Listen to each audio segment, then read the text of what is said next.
is just fantastic.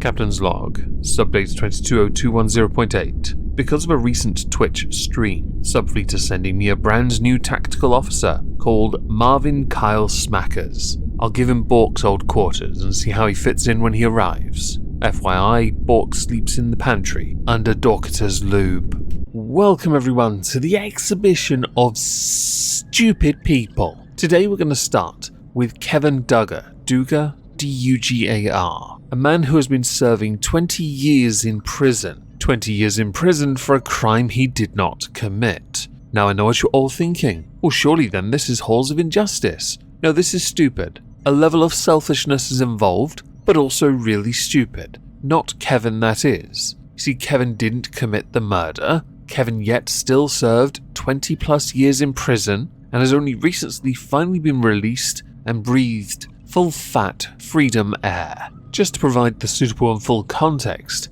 in 2003, Kevin Duggar was sentenced to life in prison after the shooting of a rival gang member, where it was reported that a gunman had opened fire on 3 people in Chicago's uptown neighborhood in a March 2003 incident, which killed a man called Antoine Carter, along with wounding a man called Ronnie Bolden. Kevin was sentenced to 54 years in prison, with him maintaining his innocence, until Kevin received a letter from his twin brother Carl, but the letter was sent in 2013. Now initially this letter had little impact on Kevin's case, with a judge ruling in 2018 that Smith's confession was not credible, and therefore declined an offer for a new trial. Interesting little tidbit about the brother though, he's serving a 99-year sentence for a home invasion that saw a child shot in the head. In a recent ruling, Kevin now gets to taste freedom because he now gets a second chance to prove his innocence, with the hope being that the Cook County State Attorney will drop the case against Kevin because he is innocent,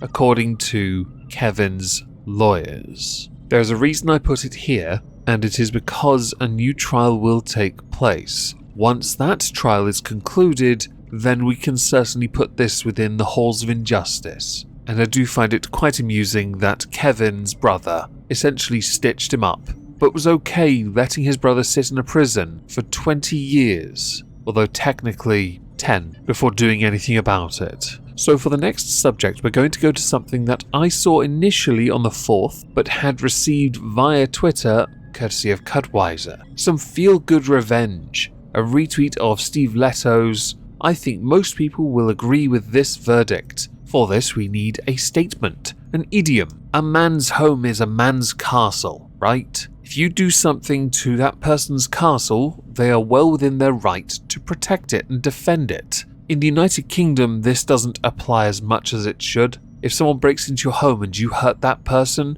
somehow a court manages to determine whether or not it is proportionate or not. And there are factors that are usually included. Race plays a part, especially. Oh, and of course, if the house you've broken into is by chance a police officer's, in which case it's life in the ISO cubes. 4th generation hill farmer Robert Hooper insisted he had a lawful right to defend his property after he had asked a group of men to leave because their car was blocking his front gate. One of those men, apprentice diamond driller Charlie Burns, punched him, which led Robert Hooper to believe he had no choice but to act because he felt frightened and threatened. So what Robert Hooper did next was he used a telehandler with forks to lift a £16,000 car, cost not weight, from the lane outside his farm in New Biggin and Teesdale. He then flipped it and pushed it onto its side on the road outside. Charlie Burns, who had been visiting the area that day and had many bottles of lager inside him, was knocked to the floor by the vehicle's lifting forks because he had tried to stop this.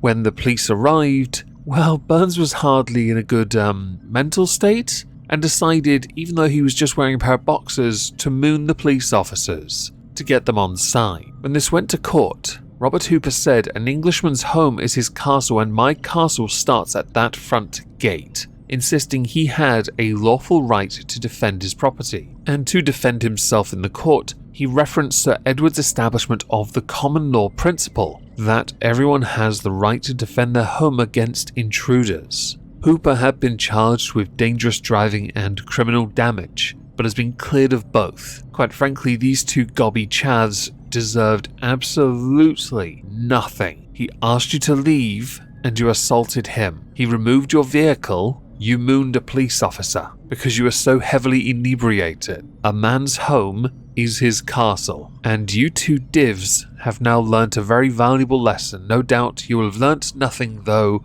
and I fully expect you idiots to go back there with more friends for round 2, and maybe one additional lager. By the way, with all that alcohol in your system, who was the driver? So next we're going to talk about the United Kingdom's government and their failed attempts at trying to govern the internet in this country. While it is undoubtedly likely this bill will get through Parliament, VPNs exist for a reason, everyone. So really, what do you actually accomplish? I stand vehemently against many measures that the government want to take within what they're calling the Online Safety Bill, not least because of what you determine to be false. It is nebulous at best, and with the presiding government in charge, the goalposts for that will shift to match them. And while I am completely aware that sounds conspiratorial, it really isn't, and you all know it. That's not to say there aren't things within the Online Safety Bill that I agree with, and therefore don't believe they should inherently be discarded. Things like revenge porn. Things need to be done about that, of course, and a law needs to be in place to make sure that when the person who posted it is caught,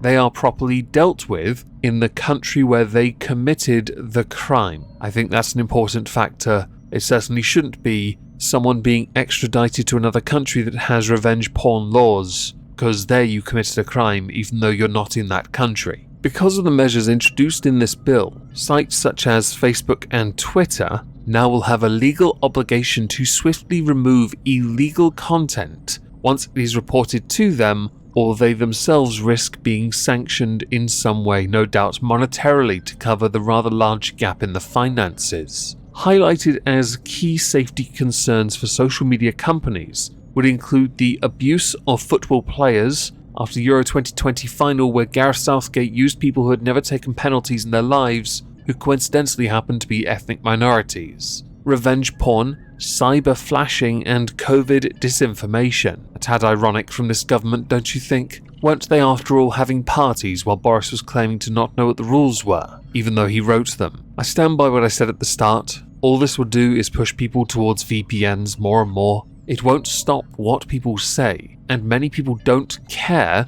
about the consequences on those sites, because IP banning doesn't really work either, does it? There are aspects of the Online Safety Bill that I've already mentioned that I do understand need to exist in UK law, but the Online Safety Bill has some amendments or attachments, courtesy of aspects or things I cannot support. It's not a case of, oh, we should just make a concession for this. The problem is, once you've opened the door to things like disinformation or fake news, you can then determine what is fake news. And that's a concern. It needs to be addressed and specified, or you will only end up pushing more people away, and those people will create an even bigger following somewhere else. You cannot control the internet no matter how much you try, and it is a boomer mentality to think you can control everything, and the moment you try to control it, you will get pushback. Simple as that. So as we all need a palate cleanser, how about we go to Golden Corral Buffet and Grill for a 40-person over-the-top rope battle royal over a steak shortage.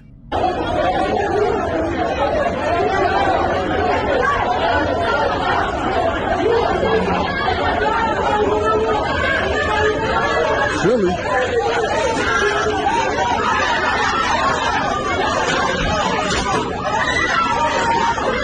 Oh shit. Oh shit. Oh shit.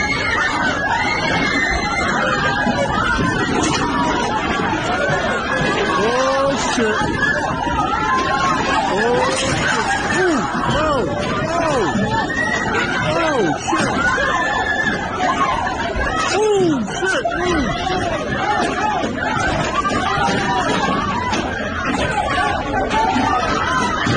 So while we're still in the ballpark of palate cleansers, we're going to go to something a little nebulous and unknown, before diving into something that I found hilarious and simultaneously tragic. Many months ago we discussed a copyright dispute concerning a chocolate cake called Colin and another one called Cuthbert. Colin, the caterpillar cake, was created by Marks and Spencer's. They sued Aldi for Cuthbert the caterpillar, the cake, over a breach of intellectual property. They have now reached, at last, an agreement, a settlement, where M&S are very happy with the outcome, but simultaneously Aldi has said that Cuthbert is looking forward to seeing people again. So if Marks and Spencer are happy, what did they get that would in any way make them happy, while simultaneously allowing Cuthbert to be free? Because part of me thought perhaps Cuthbert would have to become a butterfly, or go from being a chocolate cake to a jam roly-poly. Since it is a confidential agreement, it is unlikely we'll know the answer just yet.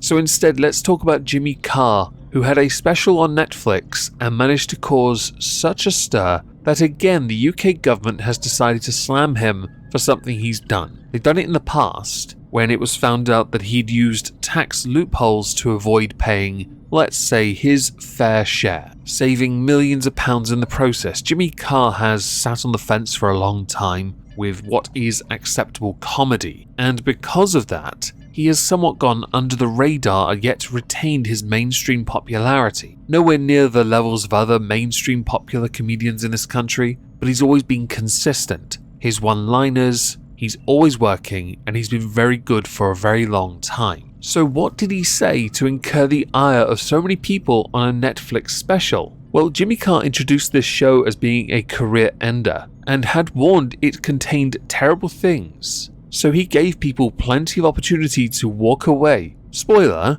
if there was anyone in that audience not laughing, you couldn't tell because, well, their laughter was quite loud. So as a punchline to a joke, Jimmy Carr talked about the fact that 6 million Jews were killed by the Nazis. To go on saying, but they never mentioned the thousands of gypsies that were killed by the Nazis. No one ever wants to talk about that, because no one ever wants to talk about the positives. During a completely separate show, when Jimmy Carr was heckled by an audience member saying, "Are we going to talk about the Holocaust?" Carr replied, "We're going to talk about cancel culture, the whole thing. We're going to talk about the whole effing thing, people. Relax." Later saying, "We are speaking, my friends, in the last chance saloon. What am I saying on stage this evening is barely acceptable now. In 10 years, effing forget about it. You are going to be able to tell your grandchildren about seeing this show tonight." I wonder if anyone's realised yet why many people are up in arms about this. UK comedian David Baddiel, Paddy Doherty, who starred in Big Fat Gypsy Wedding, Boris Johnson himself calling it out. Others pointing out that Jimmy Carr's attempt to challenge cancel culture with this joke will actually only strengthen it. The thing is, I've watched Jimmy stand up for years. If you can look him in the eye and say, "I didn't expect you to say a joke like that," you've clearly never watched his stand-up before. Punchy one-liners that genuinely pull at you. Yeah, that's his thing. He's been doing it for decades, and he's exceptionally good at it. You know he's exceptionally good at it because he made a lot of money, not just from the touring and the DVDs, but also from TV. So far, 13,500 people have signed a petition that demanded Jimmy Carr's show featuring that joke be removed, which I'm not going to lie, is a very small number of people demanding a joke be removed that has already undoubtedly been seen by millions. So whether or not it strengthens cancel culture or not, I don't think it does. It's also a special on Netflix. Go figure, another comedian says things that people don't like. Chances are they're the same people who don't even bloody well turn up to watch it.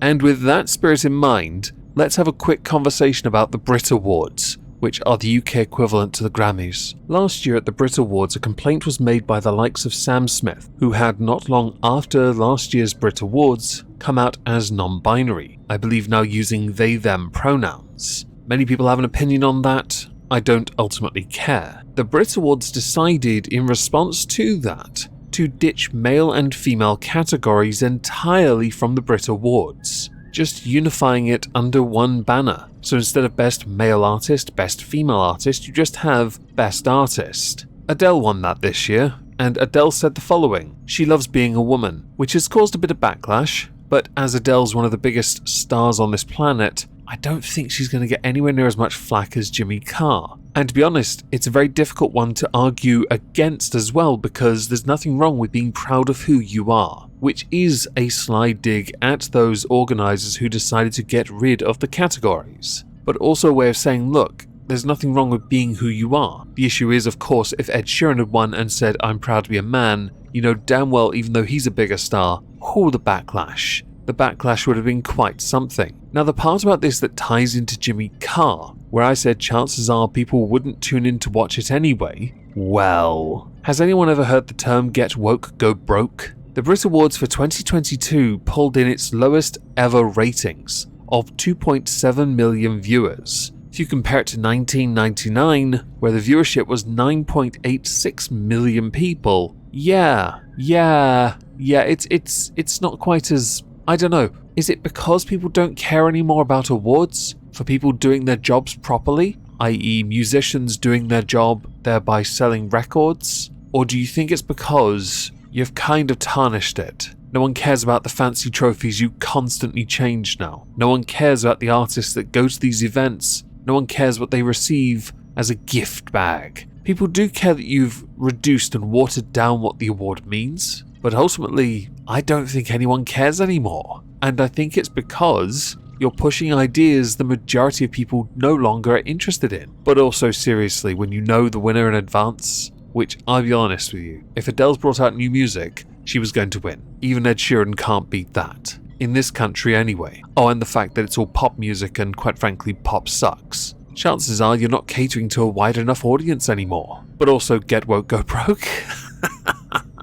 I wonder if you'll change it back after this. So next we're going to go to an article from Kotaku. The world's best Guitar Hero player was a cheat. Shmooey, once thought the best in the world, has now deleted all his videos. For the last few years, a Guitar Hero player called Shmooey was widely believed to be the best in the world. Congratulations. In a detailed 27-minute, Carl Jobst explained how Shmooey was torn down in January when a couple of glaring issues were discovered in his uploads. If you can ignore the lag and the dark spots for a moment, there was one upload in particular that got people, well, curious. A run of the song 9 Patterns of Eternal Pain. There were sections where Shmooey's hands weren't hitting the notes on the guitar that were being played on the screen, which then suggests that the video of his guitar did not match the song being played on the game. And at the end of the video, where the Windows Media Player overlay appears, well, yeah, this looks like a pre-recorded video. Yeah. When he was confronted, he initially tried to defend himself, but then did confess that a few of the videos had been faked, but is adamant that the majority of them are in fact real. So on my birthday, Shmooey posted an apology video in which he deleted all uploads, locked all social media accounts, and has disappeared from the community along with paying back all the bounties he had received over the years. Bit tragic. Didn't realize anyone still played Guitar Hero, to be honest. I remember when that came out, I only played it because I was bored. And then Through the Fire and the Flames came on and I was like, oh my god, I love Dragon Force now. I'm going to go upstairs and learn it on my guitar. I can do rhythm and that's about it. So to our penultimate subject, we're going to go to a town I actually used to work in. I used to work in a shoe shop called Stead & Simpson, which was in the Swan Centre back in the early turn of the century. Recently, a bar opened in Leatherhead called the Beluga Bar. It serves Japanese food and caviar. It has come under fire for its dress code, where it is quoted as saying, to gain entry to our venue, you need to be on the guest list. Beluga staff and security will not allow you to enter if you simply turn up. Our guest list is strictly by invitation only. One of our team will get in touch with you to confirm you're on the guest list. Dress code is smart casuals with jackets for men, no tracksuits, no t-shirt, and women can wear skinny jeans with sexy black ankle strap heels and with a form-fitting top. Alternatively, there are many different types of dresses that would look good at a bar in the summer or winter, namely a midi or bodycon dresses. Anyone is welcome into the resto bar, but you won't be allowed entry if you wear hoodies, trainers, shorts, flip-flops, or any other sports wear. People have gotten a bit triggered by this, not by the invitation only, which is what people seem to have overlooked, in favor of, oh my god, you're telling the women they've got to look sexy? But the guys can be smart casual with jackets? That's disgraceful. Either everyone wears sexy heels and a form-fitting top, or no one does.